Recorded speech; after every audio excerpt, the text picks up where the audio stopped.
My name is Andrea Marchant, and I live in Denver, Colorado. And I was formerly very active in evangelical Christianity. I was certainly indoctrinated. One of the first things I remember hearing is Jesus loves you, which is not a terrible thing to hear. But my parents were very young when they had me, their first of three kids, and they went to church twice a week. And I got baptized at age 4, which is crazy. I chose to, which I didn't figure out, of course, until years later, was because in Sunday school there was a felt board and it had Satan and God and it had heaven and hell. And we had to essentially choose where we wanted to go after we died. So little 4-year-old Andrew was like, well, I don't want to burn in hell for eternity. So I guess I'll get baptized. So my dad baptized me at church and I asked Jesus into my heart, as you do, and to be my Lord and Savior. And that kicked it off. We went to different churches throughout my life. I remember going to a Church of Christ. We went to Baptist church for many years. And then we went to a non-denominational church. And my parents weren't really affiliated with any one denomination. I'm a singer-songwriter, so I sang in church constantly. I mean, I would say I spent more time in church than I did anywhere else. And I loved it. There was so much of me that loved it. So I grew up in a Christian bubble, which I now know was a tiny, tiny bubble, very white in the suburbs, essentially taught to be afraid of other religions and any other group of people. So when I left and went to LA, it was terrifying because at that time I was still a super Christian, as I would call myself. And all of a sudden, I was meeting all of these people that were amazing, of different races and backgrounds and religions. It slowly started the ball rolling and it started to all unwind. And I was pulling at threads saying, this doesn't make any sense. And why would a God do, just all of it.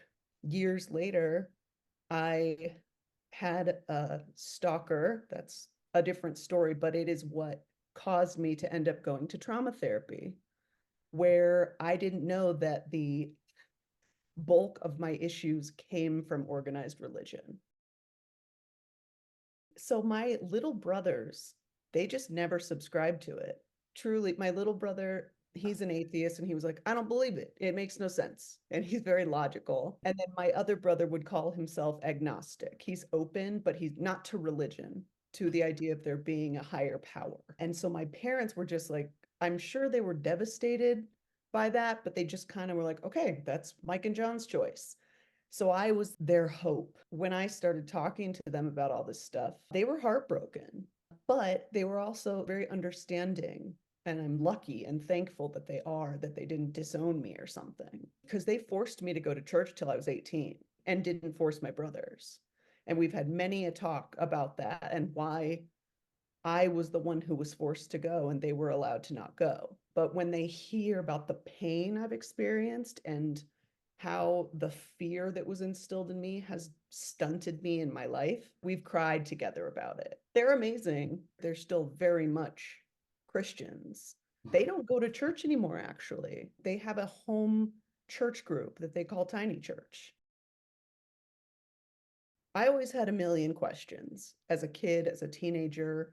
And I would go to my dad, who has a master's in theology, and I would say, Dad, why on earth does the Bible say that everyone will be faced with a choice? Everyone. And I said, what about people in remote villages in Uganda who don't have computers? And he was like, just have faith. That was the answer I always got. And those started to add up for me of like, none of this makes sense to me. This is not okay. Kids having cancer and this big God not saving them is not cool. What's going on? There was a time in my church, they made me tithe 20% of every penny I got until I was 18. And there was a Sunday where my church announced that they spent $30,000 on a velvet curtain that blocks the baptism tub. And I was pissed. I was 12. And I was like, Dad, is this where my money's going? Like, why aren't we feeding people or getting people homes? This church needs a velvet curtain. And it was little stuff like that that for years and years just started to make me really upset. And I thought churches were irresponsible. And churches in Los Angeles, whoo, they were vain. I went to at least 20 churches trying to find a church home, and all of them I felt were disingenuous. I moved to LA. I went to Christian college, dropped out after my sophomore year for so many reasons. And I moved to LA, which is what I had always wanted to do. And I finally got up the guts to do it. And that started truly my deconstruction journey. I know that word is overused, but it's the best way to describe it. When I was growing up, I was taught in church that Christians are the ones who are being persecuted. And I remember at a very young age thinking, everyone I know is a Christian. We're not being persecuted. We're the ones persecuting people. And when 2016 rolled around, Trump was the Republican nominee. My brain exploded, and I all of a sudden started caring about politics. And I couldn't believe how much Christian nationalism just became like a normal thing that was spoken about daily and that seemed to be getting worse and worse and scarier and scarier. Donald Trump really made it okay for Christians to talk about how everyone needs to be a Christian and this country is a Christian nation and all of it. And my Jewish friends in LA were being harassed. My gay friends, my Black friends, my Asian friends were being harassed on the streets. And that truly wasn't happening, to my knowledge, before Trump. It's just getting worse and worse. So in 2016, when I started seeing pastors supporting him loudly, that was when I really thought I could never go to a church where this is happening. How are these things not separate? I had just learned in my life about what good men are versus immoral men. And he just embodies every single quality that I learned was awful and was a sinner and bad. And I have asked Trump supporters in my family before, would you want me to marry a man like Trump? They all said no. And I was like, would you want that man as your pastor? And they said, of course not. Then why are we supporting him in a presidential race? In my life personally, I have so many family members who voted for Trump despite the way he talks and views women and treats women. And I know that across the board, so many of my family members who are religious, specifically Christians, are one issue voters, and it's abortion, and they're always going to vote for a Republican. It's just how it's going to be. These people in real life are lovely. I have a blast with my family, but there is such a huge disconnect between their voting habits and who I know them to be as people. And it's amazing to me that so many families are experiencing that with Trump. If Joe Biden tomorrow, it came out that he had assaulted women, just like Trump, I mean, I wouldn't vote for the guy. I started seeing in the church so much hypocrisy, and I was like, I can't be a part of this. I will not. I told my dad at one point, who is super, super conservative, when I had the stalker situation, it was very dangerous and the scariest thing I've ever experienced. And I said to my dad, if I were to have been raped by the stalker and got pregnant, I would want the option to terminate that pregnancy right away because of the traumatic experience. Now, I don't know if I would. I don't know how that would go. It didn't happen, thank goodness.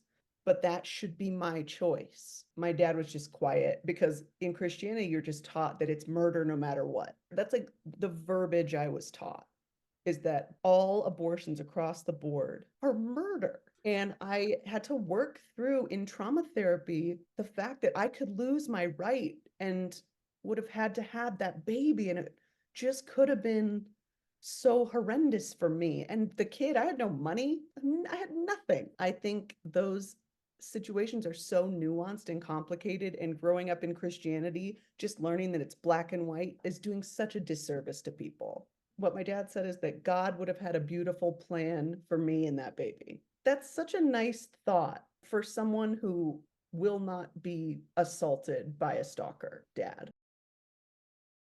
It wasn't something where I woke up one morning and it was like, I'm leaving the church and I'm announcing it to everybody. It was more just kind of inner realizations about things and talking with close friends. And I have many former Christian friends and friends who are still Christians, but not religious, who were on a very similar path that I was on, thank goodness. So I wasn't totally alone.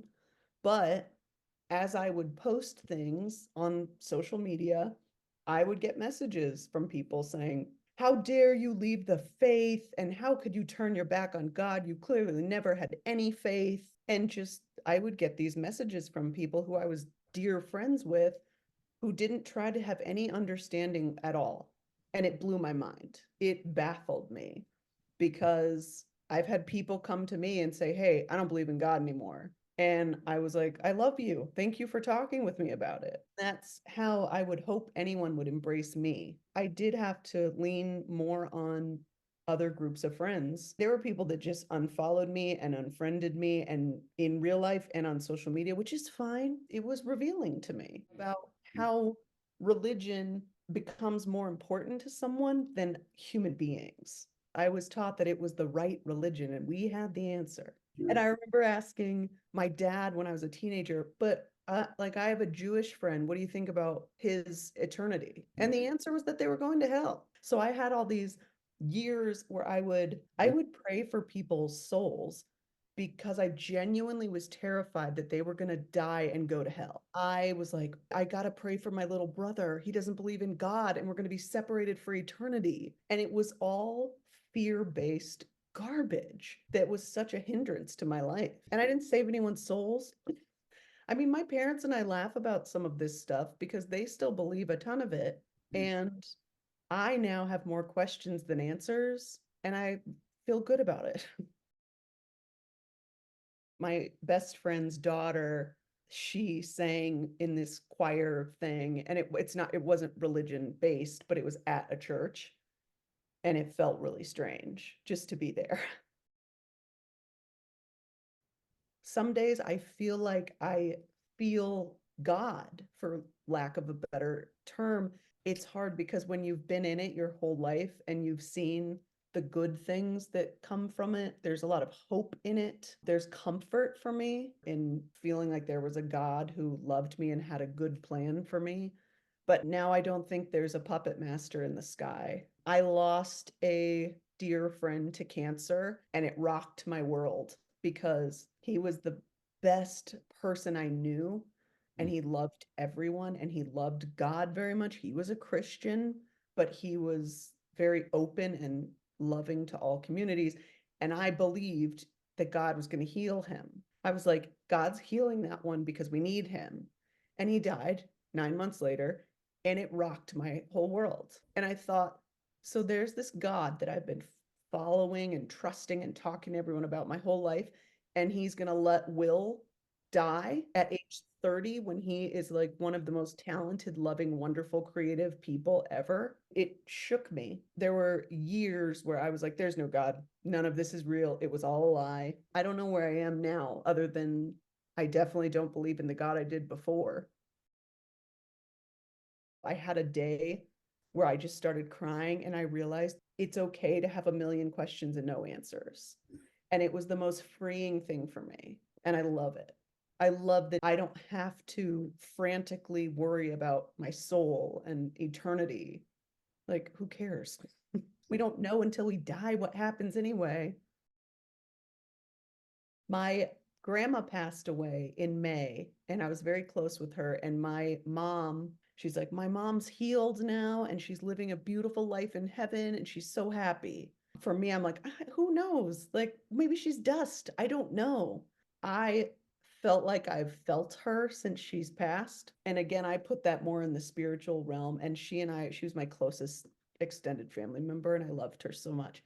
But I have no idea. I have no way of knowing unless the ghost of my grandma came down and said, hey, guess what? There's a dope heaven. It's awesome. Or there's a terrible hellfire. I don't know. Maybe I don't know. I like the idea of possibilities of different things happening, but I refused to believe in a physical hell anymore.